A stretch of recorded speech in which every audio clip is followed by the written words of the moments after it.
Tahun 2009 awal saya hampir mengundurkan diri dari kedinasan saya karena merasa bahwa kita mau kerja baik ternyata sering dikerjain walaupun kita tidak salah.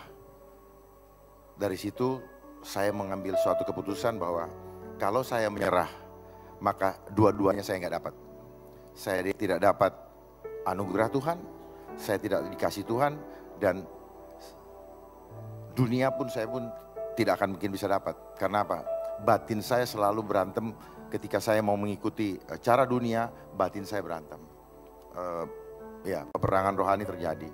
Dan akhirnya saya putuskan, ayah saya bilang, tenang dulu, tunggu waktu Tuhan, tunggu tanda dari Tuhan. Artinya apa? Keluarga itu penting. Keluarga merupakan ekstrak terpenting di dalam kehidupan kita di dunia untuk membawa keluarga ke surga. Ayah saya dulu seorang jaksa, terakhir jaksa agung muda, memberikan pesan kepada saya, kamu tidak perlu mendapatkan jabatan kalau kamu harus ngasih uang. Kamu tidak perlu dapat jabatan kalau kamu harus ngasih perempuan. Papa, mama tidak akan malu. Artinya kembali lagi, keluarga penting sekali. Jangan mendorong anaknya untuk melakukan hal-hal yang tidak. Seringkali lingkungan mengatakan, Bapak sekarang ada di mana? Selalu nanya jabatan, selalu nanya posisi. Ya. Jadi dari situ saja sudah terbangun bahwa mindset orang melihat kalau orang punya jabatan. Dan sejak saat itu saya tetap berjuang dan akhirnya saya tidak jadi mengundurkan diri dari kepolisian. Karena ada Tuhan taruh di dalam hati saya, kalau saya dari luar sulit saya untuk memperbaikinya dan sulit saya juga untuk menyuarakannya. Karena saya menjadi tidak tahu apa yang terjadi di dalam. Singkat cerita, akhirnya saya 8 tahun di pangkat AKBP, kalau di Angkatan Darat itu Letnan Kolonel. Dan selama 8 tahun selalu dijegal kalau naik. Dan setelah itu saya sekolah pun banyak dijegal. Dan saya beberapa kali ikut seleksi KPK juga. Tahun 2000 pangkat masih AKBP, Kombes. Itu juga banyak dijegal, hampir lolos tetapi waktu itu ada intervensi dan sebagainya. Dan tahun 2012 saya ikut sekolah, 2014 saya ikut sekolah Sespimti. Dan setelah lulus, tidak lama kemudian, 6 bulan kemudian Tuhan angkat saya jadi bintang 1. Dan dalam waktu 3,5 tahun, puji Tuhan sudah bintang 3. Itu hanya semua kemurahan Tuhan. Tetapi di dalam proses itu pun tidak semudah yang orang lihat. Ya, terakhir waktu pas mau naik bintang 3 sendiri, ada demonstrasi yang demonstrasi kuasa Tuhan yang Tuhan perlihatkan dan saksinya adalah Pak Geren. Karena jam 7:30 pagi sebelum dipanggil Presiden, saya minta Pak Geren, Pak Daud Tony, ayah saya, Pak Jack untuk membantu mendoakan karena nama saya hilang dari list untuk dinaikkan bintang 3. Dipanggil Presiden tidak ada. Tetapi jam 10:15 ada yang WA saya bahwa saya gagal untuk ikut dipanggil Presiden. Saya berserah dan jam 10:20 ada telepon dari istana, berhasil, saya segera berangkat, ditunggu jam 11:30. Dan itu luar biasa karena Tuhan demonstrasikan betapa ketika kita mengandalkan Tuhan itu seperti begini. Setiap hari fokus ke Tuhan aja udah. Karena ketika kita fokus kepada yang dunia, maka kita selalu takut. Kapan dunia ini mulai takut? Kapan dunia ini juga mulai sombong? Ketika ada bank, perhatikan ya, ketika kita selalu mengandalkan saving, kita pikir hidup kita bisa di-saving oleh bank tadi. Angka-angka itu menunjukkan harga diri kita. Angka-angka yang ada di bank itu menunjukkan kesombongan kita. Walaupun kita sekarang ada di gereja ini, tapi mungkin kesombongan kita ada. Tetapi kekhawatiran kita juga muncul ketika angka-angka itu kita perhatikan. Loh, saya punya tabungan tinggal 1 juta.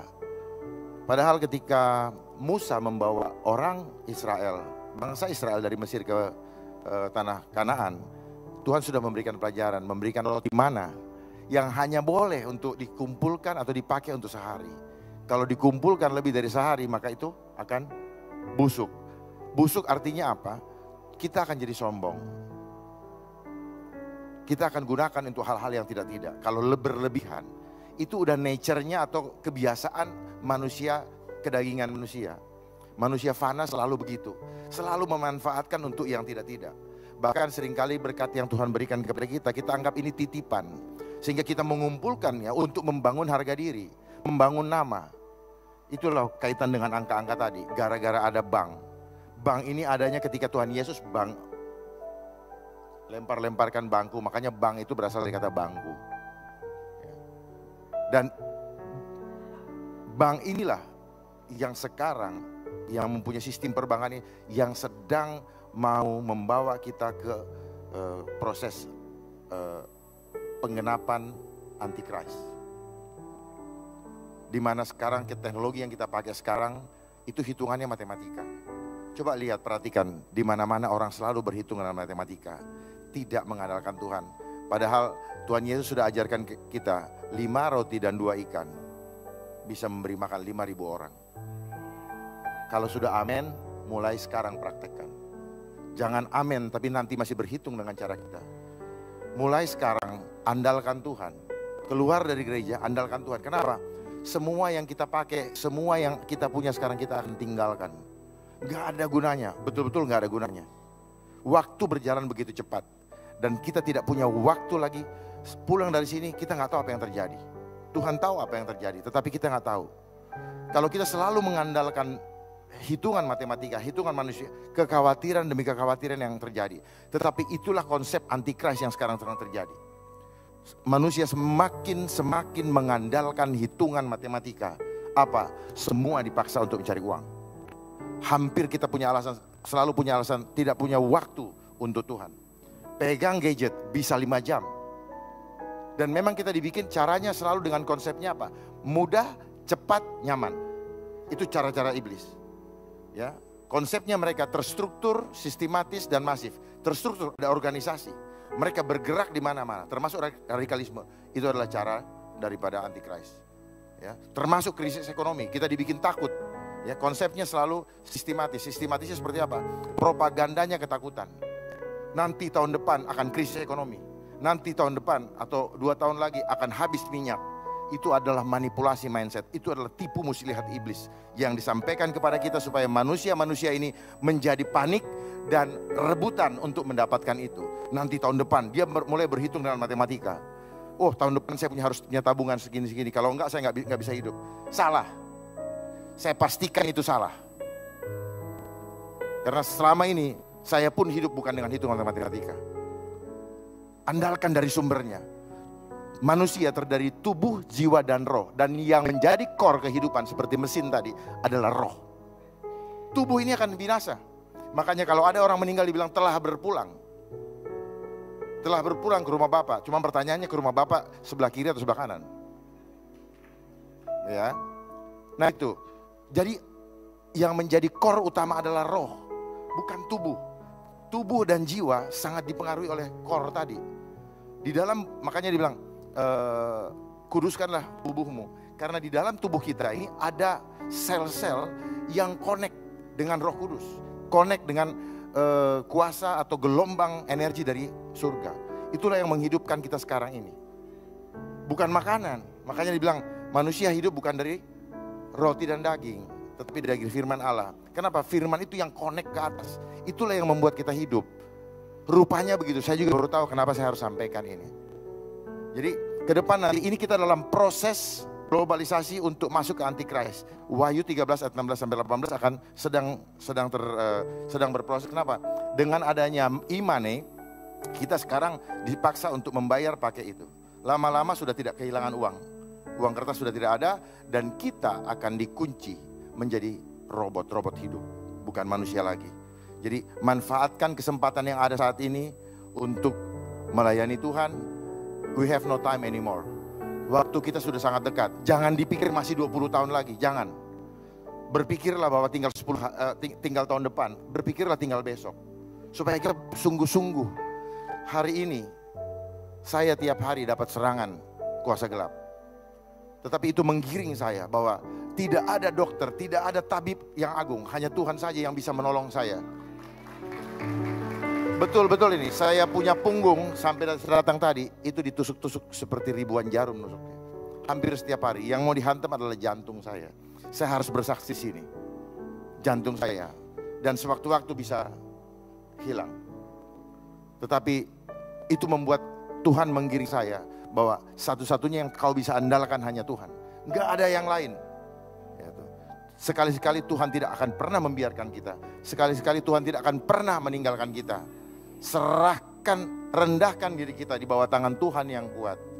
Dan Tuhan akan mengangkat pada waktunya. Serahkan juga kekhawatiran kita setiap hari. Hai ke dalam tangannya, karena hanya Dia yang bisa menolong kita. Manusia bisa mereka-rekakan jahat, tetapi Tuhan selalu memberikan kebenaran. Tuhan tidak akan pernah, akan selalu mengangkat kita menjadi kepala, bukan ekor. Kita akan selalu naik dan tidak pernah turun. Lakukan itu, imani itu di setiap bagian kehidupan kita. Pekerjaan kita, jadi tukang sapu, jadi satpam, jadi apa. Jadilah agent of change of Christ. Menjadi agen-agen Kristus. Mari kita mulai bersama-sama. Kita nggak bisa bekerja sendiri-sendiri, berjalan sendiri-sendiri nggak sanggup. Ya, begitu keluar dari sini saya suka perhatikan. Di lift itu sudah menjadi tidak seperti yang di dalam gereja. Sikut-sikutan. Malah pernah dulu ada yang mau berantem hanya gara-gara lift. Bagaimana? Coba sadari itu. Di lift saya lihat sudah nggak paling saling kenal. Senyum pun tidak. Mari mulai lemparkan senyum-senyum. Mari mulai jangan terpengaruh dengan gadget-gadget itu. Kalau ada itu berikan komentar yang memberkati. Di sini peperangan rohani. Gadget ini melemahkan tubuh manusia dengan dua cara. Kontennya satu, kemudian gelombangnya. Gadget ini punya kekuatan magic. Hipno elektromagnetik. Nanti saya bisa buktikan bahwa hipno ini bisa melemahkan sel-sel tubuh kita. Apa yang dihancurkan? Struktur DNA dari tubuh manusia. Lalu dia merusak membran sel menghasilkan hormon-hormon negatif, hormon-hormon beracun atau enzim beracun, dan dia akan mempengaruhi mindset manusia. Itu yang dilakukan. Jadi sistemnya adalah selalu propaganda ketakutan. Itu ISIS itu juga buatan. 9/11 juga itu buatan. Itu buatan daripada Antichrist. Terus kemudian kayak krisis segala macam, demo apa segala. Jadi semua itu adalah buatan. Supaya apa? Ujung-ujungnya ada uang. Setiap ada hajatan selalu ada panitia. Setiap panitia selalu butuh anggaran untuk melaksanakan. Jadi itu caranya. Semua larinya ke uang. Sekarang kekuasaan yang dikejar semua uang. Orang berantem semua karena uang. Karena itulah ciri-ciri manusia zaman, cinta akan uang. Cinta akan uang adalah sumber dari segala sumber kejahatan. Manusia akhir zaman akan selalu menjadi hamba uang, dan walaupun beribadah saat ini menjadi tidak percaya lagi dengan kekuatan ibadah itu sendiri. Kiranya apa yang saya bisa sampaikan singkat ini bisa memberkati kita semua. Mulai saat ini jangan andalkan hitungan matematika, karena Wahyu 13 ayat 16 ada kata bilangan itu. Makanya kita selalu diarahkan kepada bilangan. Bilangan itu, ranking sekolah membuat orang sombong ketika dia ranking 1. Juara ini, juara itu, sadar nggak itu? Ya. Tapi bukan kualitas yang dikejar, angka-angka. Sistem demokrasi kita pun begitu. Satu suara, satu orang, satu suara, dan ini. Akhirnya apa? Suara yang tidak bagus bisa mengalahkan suara yang bagus. Dan itu adalah konsep dunia, selalu untuk mengarahkan ke sana. Sistem yang ada pun sekarang demikian. Selalu sistem manajemen resiko. Dibikin takut sehingga dibikin sistem-sistem supaya ini. Kita sedang menuju ke masa Antichrist. Kenapa? Nanti kita belanja chipsnya ada di sini. Sekarang dengan adanya OVO ini sedang bergerak ke sana, dan nanti kita akan dikunci dengan sistem itu. Kita tidak bisa lagi mencipta, mempunyai rasa dan karsa. Pada akhirnya kita akan dikasih pilihan. Mau ikut sistem ini berarti khianati Tuhan atau tidak. Itu pilihannya nanti. Jadi bersiap, perkuat iman kita. Jangan sendiri-sendiri, kita harus bersama-sama. Kalau kita sendiri-sendiri kita pasti banyak khawatir. Mulai sekarang jangan terpancing dengan itu, jangan ribut dengan gadget. Karena itu semua adalah mainan. Ini semua tipu muslihat. membuat kita ikut-ikut marah, ikut-ikut jengkel. Kalau orang bilang, ayo suara ini apa tuh, silent apa tuh namanya, silent suara yang tidak ini munculkan, nggak perlu, berkati aja. Kiranya Tuhan ampuni dia, dia tidak tahu apa yang dia lakukan dan sebagainya. Baru menunjukkan itu adalah laskar Kristus. Terima kasih, shalom, semoga memberkati.